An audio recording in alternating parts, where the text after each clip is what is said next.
মদিনার আকাশে চাঁদের আলো ঝরে পড়েছে, কিন্তু বাতাসে যেন কিছু অজানা উদ্যোগ মনে হচ্ছিল। কিছু একটা ঘটতে চলেছে। হজরত ফাতেমা রাদিয়াল্লাহু তাআলা আনহা ঘরের মধ্যে নামাজ শেষ করে দোয়া করছে। এমন সময় হঠাৎ দূর জঙ্গলের দিক থেকে বাঘের গর্জন শোনা গেল। তিনি চিন্তিত হয়ে বললেন, আসলেই মদিনার সীমান্তে এক পাহাড়ের কিনার জঙ্গলে বাঘ ছাড়াও অন্যান্য হিংস্র প্রাণীর উপদ্রব ছিল। আর জঙ্গলের ঠিক অপর প্রান্তে একটা ছোট্ট কুঁড়ে ঘরে এক বিধবা নারী বাস করত। সে ছিল খুবই অভাবী, প্রায় দিন না খেয়েই থাকত। কিন্তু ফাতেমা রাদিয়াল্লাহু তাআলা আনহা এই খবর জানত না। অতঃপর পরের দিন কোনো এক প্রয়োজনে একাকী হযরত ফাতেমা রাদিয়াল্লাহু তাআলা আনহা মুহাম্মদ সাল্লাল্লাহু আলাইহি ওয়াসাল্লামের বাড়ির দিকে রওনা হলেন। ঘরের মধ্যে প্রবেশ করার আগেই ঘরের দরজায় পৌঁছে তিনি থেমে গেলেন। ভিতর থেকে ভেসে আসছে প্রিয় পিতার কণ্ঠস্বর। দরজার কাছে দাঁড়িয়ে দেখলেন মুহাম্মদ সাল্লাল্লাহু আলাইহি ওয়াসাল্লাম সাহাবাদের নিয়ে আলোচনা করছেন। মুহাম্মদ সাল্লাল্লাহু আলাইহি ওয়াসাল্লাম সাহাবাদের বলছে, হে সাহাবাগণ, তোমরা কি জানো মদিনার সীমান্তে পাহাড়ের কিনার জঙ্গলের ওই প্রান্তে এক বিধবা নারী বাস করে, যার স্বামীর যুদ্ধে শহীদ হয়েছিল। তিনি খুবই অভাবী এবং কষ্টে বাস করে। আজ 2 দিন না খেয়ে আছে। তাকে কিছু খাবার পৌঁছে দিতে হবে। তাকে সাহায্য করা আমাদের ঈমানের অংশ। এই কথা শুনে সাহাবারা বললেন, আমরা সেখানে কিভাবে যাব? ওই বিধবার বাড়ি যেতে হলে জঙ্গলের মধ্য দিয়ে যেতে হবে। শুনেছি সেখানে হিংস্র প্রাণীদের উপদ্রব। তখন মুহাম্মদ সাল্লাল্লাহু আলাইহি ওয়াসাল্লাম বললেন, তোমাদের ভয়ের কোনো কারণ নেই।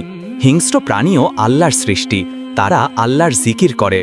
এই কথা শুনে হযরত ফাতেমা রাদিয়াল্লাহু তাআলা আনহা চোখ ভিজে গেল। তিনি ভাবলেন, আমার আব্বাজান যখন একটি বিধবার কথা বলছেন, তা কিভাবে আমি জানি না। আমি তো তার কন্যা, আমি কিভাবে পিছিয়ে থাকি? তিনি আর ঘরের মধ্যে প্রবেশ করলেন না, বাড়ির দিকে রওনা হলেন। আসলেই ফাতেমা রাদিয়াল্লাহু তাআলা আনহা ছিল খুবই দয়ালু। বিধবার এই কষ্টের কথা শুনে হযরত ফাতেমা রাদিয়াল্লাহু তাআলা আনহার হৃদয় কষ্টে ফেটে যাচ্ছিল। তাই দ্রুত বাড়ির পথে আসতে লাগলেন। বাড়িতে এসে নিজে হাতে 2টি রুটি বানালেন, কিছুটা খেজুর নিলেন। তারপর বার হবেন এমন সময় উম্মে সালমা ঘরের মধ্যে প্রবেশ করলেন। সালাম দিয়ে বললেন, হে ফাতেমা, আমি তো তোমার কাছে এসেছিলাম, কিন্তু তুমি কোথাও যাচ্ছ? হযরত ফাতেমা রাদিয়াল্লাহু তাআলা আনহা বললেন, মদিনার পাহাড়ের সীমান্তে জঙ্গলের ওই প্রান্তে এক বিধবাকে কিছুটা খাবার দিতে যাচ্ছি। সে আজ 2 দিন না খেয়ে আছে। এই কথা শুনে ওই মহিলা অবাক হয়ে বললেন, তুমি ওখানে যাবে কিভাবে? ওখানে যেতে হলে জঙ্গল পার করতে হবে, আর সেখানে তো হিংস্র প্রাণীদের উপদ্রব। তখন হযরত ফাতেমা রাদিয়াল্লাহু তাআলা আনহা বললেন, তুমি কি জানো না এই ভুবনে সকলেই আল্লাহর সৃষ্টি, আর জঙ্গলের হিংস্র প্রাণীরাও আল্লাহর জিকির করে। অতঃপর হযরত ফাতেমা রাদিয়াল্লাহু তাআলা আনহা তুপ্ত মরুভূমির পথ ধরে সেই পথে রওনা হলেন। কিছুক্ষণের মধ্যেই সূর্য পশ্চিমে ঢলে পড়েছে। গভীর অন্ধকার হওয়ার আগেই হরিণগুলো ছুটে চলেছে তাদের গন্তব্যে। পাখিরা তাদের বাসায় এসে বিশ্রাম নিচ্ছে। বাঘ এবং অন্যান্য হিংস্র প্রাণীগুলো তাদের গন্তব্যের উদ্দেশ্যে রওনা হচ্ছে। এদিকে হযরত মুহাম্মদ সাল্লাল্লাহু আলাইহি ওয়াসাল্লাম এক সাহাবীকে বললেন, তুমি যাও ওই বিধবা মহিলাকে কিছুটা খাবারই দিয়ে এসো। কিন্তু তারা জানত না তাদের যাওয়ার আগেই হযরত ফাতেমা রাদিয়াল্লাহু তাআলা আনহা সেখানে যাবার উদ্দেশ্যে রওনা হয়ে গেছে। অতঃপর এক সাহাবা সেই উদ্দেশ্যে রওনা হলেন। কিছুক্ষণ পর হযরত ফাতেমা রাদিয়াল্লাহু তাআলা আনহা অজানা পথ ধরে জঙ্গলের মধ্য দিয়ে হেঁটে চলেছে। এদিকে সেই সাহাবাও জঙ্গলের মধ্যে প্রবেশ করেছে। সেও এগিয়ে আসছে। হযরত ফাতেমা রাদিয়াল্লাহু তাআলা আনহাকে দেখে একটা বাঘ তার পিছে পিছে আসতে লাগলো। হঠাৎ হযরত ফাতেমা রাদিয়াল্লাহু তাআলা আনহা অনুভব করলেন মাটি কাঁপছে না, নিঃশব্দে যেন একটি ছায়া তাকে অনুসরণ করছে। হযরত ফাতেমা রাদিয়াল্লাহু তাআলা আনহা আবারও সামনের দিকে যেতে লাগলেন।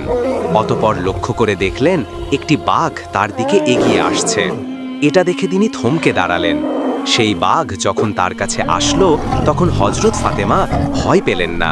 তিনি সোজা তাকালেন সেই বাঘের চোখে এবং শান্ত কণ্ঠে বললেন, হে জঙ্গলের বাঘ, তুমি আল্লাহর সৃষ্টি, আর আমিও আল্লাহর সৃষ্টি। আল্লাহর হুকুমে তুমি শান্ত হয়ে যাও। তুমি জানো না আল্লাহর নির্দেশ দিয়েছেন, ক্ষুধার্তকে খাবার দাও, আর আমি এখন এই উদ্দেশ্যেই বার হয়েছি। এই কথা বলার সাথে সাথেই এক অলৌকিক ঘটনা ঘটল। আল্লাহর হুকুমে বাঘটির জবান খুলে গেল। বাঘ ধীরে ধীরে তার মাথা নিচু করল। মা ফাতেমার পায়ের কাছে বসে পড়ল। মাটিতে থাবা রাখল এবং বলল, হে খাতুনে জান্নাত, জান্নাতের সর্দারিনী হজরত ফাতেমা, আমার সালাম গ্রহণ করুন আর আমার সালাম দয়ার নবীজির কাছে পৌঁছে দেবেন। আমি তো আপনাকে ক্ষতি করতে আসিনি, আমি তো আপনাকে পাহারা দিতে এসেছি। যে নবীকে সৃষ্টি না করলে এই ভুবন সৃষ্টি হতো না, সেই দয়ার নবীর কন্যাকে আমরা কেমন করে ক্ষতি করতে পারি? আমরা জঙ্গলের হিংস্র প্রাণী হতে পারি, কিন্তু আমার দয়ার নবী চেহারা মোবারক একটিবার দেখার জন্য আমাদের হৃদয় ব্যাকুল হয়ে থাকে। হে খাতুনে জান্নাত, বলুন আপনার জন্য আমি কি সেবা করতে পারি? এই সমস্ত ঘটনা দূর থেকে সেই সাহাবী দেখে বিস্ময় হতভাগ হয়ে গেল। চোখের কোণে অশ্রু ঝরে পড়ল। অজরে কাঁদতে কাঁদতে বলতে লাগল, হে আল্লাহ, আমরা কতই না ভাগ্যবান। কিন্তু যে নবীকে জঙ্গলের বাঘ চিনতে পারল, সেই নবীকে এখনো কাফের মুশরিকরা চিনতে পারছেন না। হে আল্লাহ, তুমি তাদের সঠিক পথের পথিক বানাও। অতপর সেই সাহাবা এই খবরটি দেওয়ার জন্য মনের আনন্দে মোহাম্মদ সাল্লাল্লাহু আলাইহি ওয়াসাল্লামের কাছে ফিরে আসতে লাগল। আর এদিকে হজরত ফাতেমা রাদিয়াল্লাহু তাআলা আনহাকে পাহারা দিয়ে সেই বাঘ জঙ্গল পার করে সেই বিধবার বাড়ির দিকে যেতে সাহায্য করতে লাগল। অতপর হজরত ফাতেমা রাদিয়াল্লাহু তাআলা আনহা সেই বিধবা মহিলার বাড়ির প্রায় কাছে এসে পড়ল। এদিকে ঘরের ভিতর সেই বিধবা মহিলা আল্লাহর কাছে দোয়া করে বললেন, হে আল্লাহ, আজ প্রায় 3 দিন হয়ে গেল, আমার চুলায় আগুন জ্বলেনি। খোদা, সহ্য করতে পারছি না, আপনি তো দয়ার সাগর, আপনি কোনো ব্যবস্থা করুন। এই কথা শেষ হতে না হতেই ঘরের বাইরে থেকে দরজায় আওয়াজ হলো। বিধবা মহিলাটি বলল, কে ওখানে? দরজার বাইরে থেকে বলল, আমি ফাতেমা, মুহাম্মদ সাল্লাল্লাহু আলাইহি ওয়াসাল্লামের কন্যা। এই কথা শুনেই সেই বিধবা মহিলা আনন্দে আত্মহারা হয়ে পড়ল। অতপর হজরত ফাতেমা রাদিয়াল্লাহু তাআলা আনহা ঘরের মধ্যে প্রবেশ করলেন এবং ওই খাবারগুলো দেখে বিধবা মহিলাটি চোখের পানি ধরে রাখতে পারলেন না। কাঁদতে কাঁদতে বললেন, আমি জানি নিশ্চয়ই আল্লাহ কোনো না কোনো ব্যবস্থা করবে। হে ফাতেমা, তুমি মানুষ নও, তুমি তো সেই নারী যার নাম স্বয়ং আল্লাহ নিজেই ঘোষণা করেছেন। অতপর হজরত ফাতেমা রাদিয়াল্লাহু তাআলা আনহা বাড়ির পথে রওনা হলেন। বাঘটি আবারও হজরত ফাতেমা রাদিয়াল্লাহু তাআলা আনহাকে পাহারা দিয়ে নিয়ে যাচ্ছে। ওই জঙ্গলের পার্শ্ববর্তী এলাকার সবচেয়ে ধনী ব্যক্তির এক রাখাল প্রতিদিন অনেকগুলো ভেড়া নিয়ে চড়াতে আসত। সেদিনও সে ভেড়া চড়াচ্ছিল। ভালো করে লক্ষ্য করে দেখল একটি বাঘ একটি মহিলাকে পাহারা দিয়ে নিয়ে যাচ্ছে। এটা দেখে সে অবাক হয়ে গেল। নিজের চোখ কেউ বিশ্বাস করতে পারছে না। আসলে ওই রাখাল হজরত ফাতেমা রাদিয়াল্লাহু তাআলা আনহাকে চিনত না। এটা দেখে অবাক হয়ে ভেড়াগুলো রেখে দিয়ে রাখাল সেদিকে লক্ষ্য দিতে লাগল। কিছুক্ষণ পর বাঘ হজরত ফাতেমা রাদিয়াল্লাহু তাআলা আনহাকে জঙ্গল পার করে আবারও জঙ্গলের মধ্যে প্রবেশ করল। এদিকে হজরত মুহাম্মদ সাল্লাল্লাহু আলাইহি ওয়াসাল্লাম আলোচনা করছেন। এমন সময় সেই সাহাবা উপস্থিত হল এবং সমস্ত ঘটনা বলতে লাগল। তখন হজরত মুহাম্মদ সাল্লাল্লাহু আলাইহি ওয়াসাল্লাম বলল, ফাতেমা শুধু আমার কন্যা নয়, সে তো আল্লাহর পছন্দনীয় বান্দি। আল্লাহ নিজেই তাকে জান্নাতের সর্দারিনী বানিয়েছেন। অতএব সত্য এবং ন্যায়ের পথে থাকলে আল্লাহর পক্ষ থেকে সাহায্য আসে। এই ঘটনার কথা সমস্ত সাহাবাদের মধ্যে ব্যাপকভাবে আলোচিত হতে লাগল। হজরত ওমর রাদিয়াল্লাহু তাআলা আনহু বললেন, ইয়া রাসূল আল্লাহ, এটাই তো অলৌকিক ঘটনা। এদিকে সেই রাখাল তার ভেড়ার কাছে এসে দেখল একটা ভেড়াকে পাওয়া যাচ্ছে না। এটা দেখে সে মনে মনে ভাবল হয়তো ওই বাঘ খেয়ে নিয়েছে। চিন্তা করতে লাগল কিভাবে তার মালিককে জবাব দেবে। ঠিক তখনই জঙ্গল থেকে ওই বাঘ রাখালের কাছে আসতে লাগল। এটা দেখে রাখাল ভয়ে কাঁপছে। এবার তার কি হবে? সে মনে করল হয়তো বাঘ তাকে খেয়ে নেবে, কিন্তু না, বাঘটি আল্লাহর হুকুমে আবারও তার জবান খুলে গেল। বাঘটি বলতে লাগল, হে অপরিচিত ব্যক্তি, আপনার একটাও ভেড়া নষ্ট হয়নি, সবই ঠিক আছে, কিন্তু তুমি এখনও ঈমান আনোনি, এখনও রাখালি করো। জঙ্গলের হিংস্র প্রাণীগুলো দয়ার নবীজিকে চিনতে পারল, কিন্তু তুমি এখনও চিনতে পারোনি।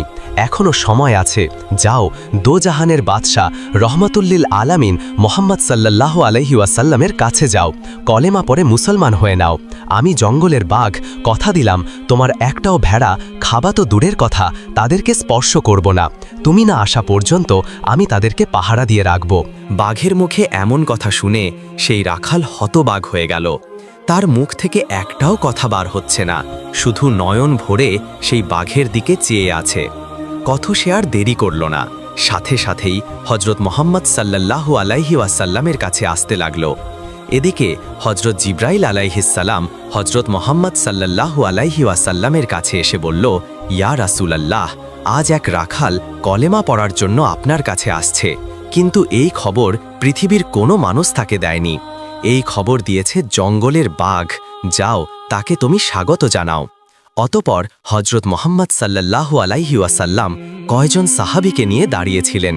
কিছুক্ষণ পর দূর থেকে একজনকে আসতে দেখলেন। তখন হজরত মোহাম্মদ সাল্লাল্লাহু আলাইহি ওয়াসাল্লাম তাকে বললেন, তুমি এত দেরি করলে কেন? তুমি তো ঈমান আনবে, কলেমা পড়বে, তাহলে একটু আগে আসলে ভালো হতো।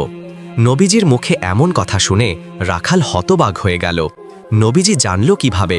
তখন রাখাল বলল, আপনি এই খবর জানেন কিভাবে? তখন মোহাম্মদ সাল্লাল্লাহু আলাইহি ওয়াসাল্লাম বললেন, শুধু আমি এই খবর জানি না, আমি এটাও জানি যে তোমাকে পাঠিয়েছে জঙ্গলের বাঘ। নবীজির মুখে এমন কথা শুনে ওই রাখাল আর কোনো প্রশ্নই করলেন না, শুধু বললেন, আমাকে কলেমা পড়িয়ে মুসলমান বানিয়ে নিন। তৎকালীন সময়ের শাম দেশে এক শাসক বাস করত। সে ছিল প্রভাবশালী অধিপতি। তার নামটা এতটাই বিখ্যাত ছিল যে ছোট্ট শিশু থেকে শুরু করে বৃদ্ধ পর্যন্ত সবাই তাকে এক নামে চিনত। তার সম্পদের অভাব ছিল না, শত দাস দাসী ছিল, আর ছিল উট ও ঘোড়া। তার একটি মাত্র কন্যা ছিল। সে ছিল অতুলনীয় সুন্দরী, প্রখর বুদ্ধিমতী। তিনি যা চাইতেন মুহূর্তেই তা এনে দেওয়া হতো। ব্যয়বহুল্য অলঙ্কার, দামি পোশাক, রাজপ্রাসাদের চাকচিক্য সবাই তার পায়ের নিচে ছিল। তবুও কোথাও যেন ছিল এক অদৃশ্য শূন্যতা। রাতের আধারে কখনো একা বসে থাকতেন জানালার পাশে, নীরবে ভাবতেন, আমি কি সত্যিই সুখী? সব কিছু আছে আমার, তবু কেন যেন কিছুই নেই। একদিন সেই শূন্যতাই তাকে নিয়ে গেল আলোর পথে। একদিন এক বুজুর্গ ফকির তাদের রাজপ্রাসাদে আসলেন। রাজকন্যা নিজে হাতে ওই ফকিরকে কিছু খেতে দিলেন। তখন ফকির হজরত ফাতেমা রাদিয়াল্লাহু তাআলা আনহার কথা শোনালেন, যার পবিত্রতা, দানশীলতা, তাকওয়ার এমন ঘটনা শোনালেন যার তুলনা পৃথিবীর বিরল। রাজকন্যা এই ঘটনা শুনে তার চোখে জল এলো। তিনি অবাক হয়ে জিজ্ঞাসা করলেন, আচ্ছা ফকির সাহেব, একজন নারী যার কাছে কিছুই ছিল না, কিন্তু তিনি কিভাবে মানুষের হৃদয়ে এমন জায়গা করে নিয়েছে? কিভাবে তিনি নারীদের সর্দার, ঋণী হয়েছেন? তখন ওই ফকির বলল, তিনি ছিলেন আল্লাহর সন্তুষ্টির জন্য দানশীল, যার অন্তর ছিল এতটাই কোমল যে তিনি নিজে না খেয়ে নিজের খাবার অনাহারীদের খাওয়াতেন। তিনি ছিলেন মানবতার এক উজ্জ্বল প্রদীপ। কথা বলার পর ফকির সাহেব সেখান থেকে বিদায় নিলেন। অতপর রাজকন্যা নিজের কক্ষে বসে আছে। মনে মনে চিন্তা করল হজরত ফাতেমা রাদিয়াল্লাহু তাআলা আনহার এই গুণ গরিমা, মহত্ব, চরিত্রের আদেশের কথা। তখন তার মনে প্রবল ইচ্ছা হল একটি বারের জন্য ফাতেমা রাদিয়াল্লাহু তাআলা আনহাকে স্বচক্ষে দেখার। পরের দিন সকালবেলা রাজকন্যা তার পিতাকে বললেন, আব্বাজান, আমি একটি বারের জন্য মদিনায় যেতে চাই। রাসূলের কন্যা হজরত ফাতেমা রাদিয়াল্লাহু তাআলা আনহাকে স্বচক্ষে দেখতে চাই। যেই ভাবা সেই কাজ। পিতার নিকট অনুমতি নিয়ে প্রচুর উপঢৌকন আর দাসদাসী সহ মদিনার উদ্দেশ্যে রওনা হল।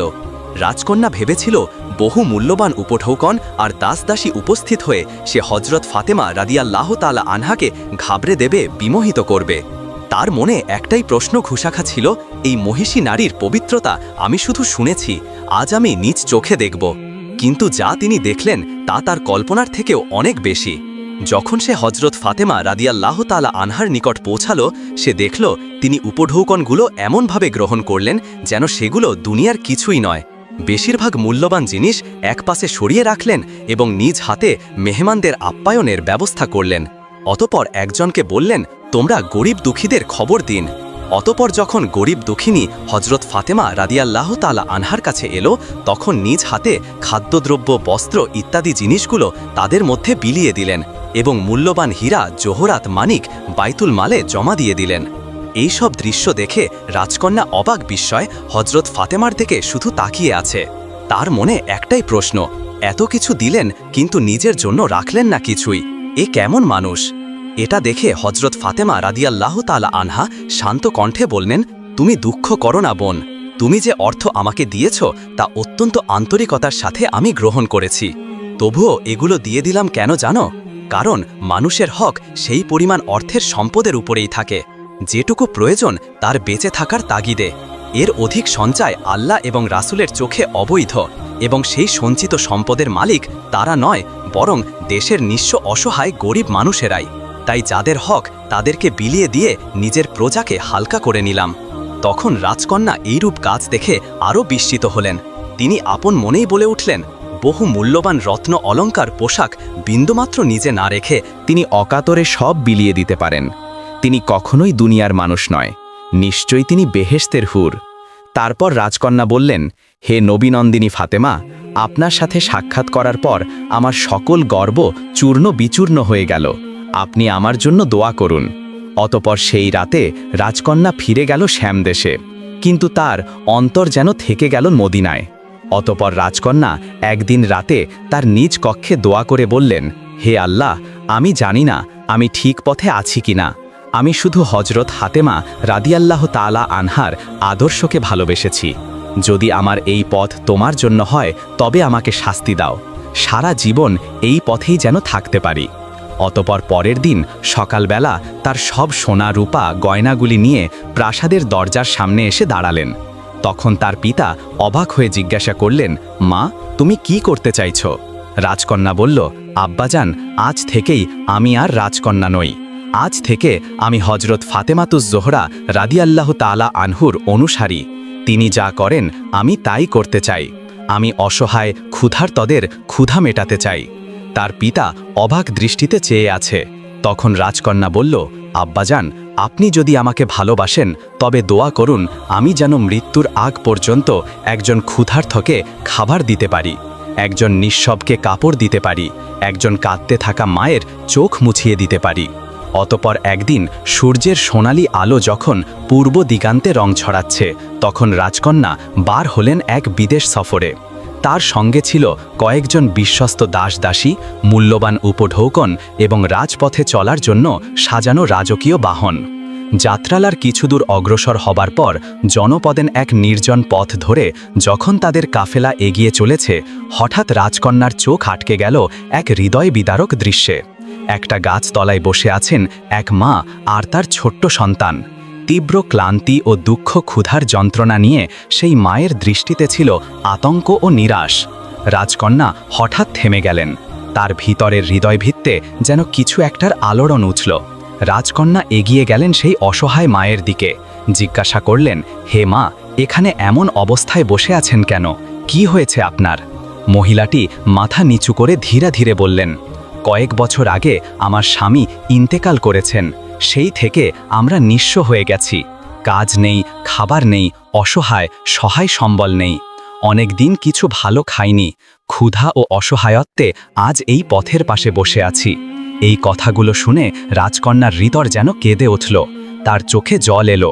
তারপর নিজের দাসীর দিকে তাকিয়ে বললেন, আমার সঙ্গে যত খাবার, টাকা, গয়না আছে সব এই মা ও শিশুর হাতে দাও। দাসীরা বিস্ময়ে তাকিয়ে থাকল।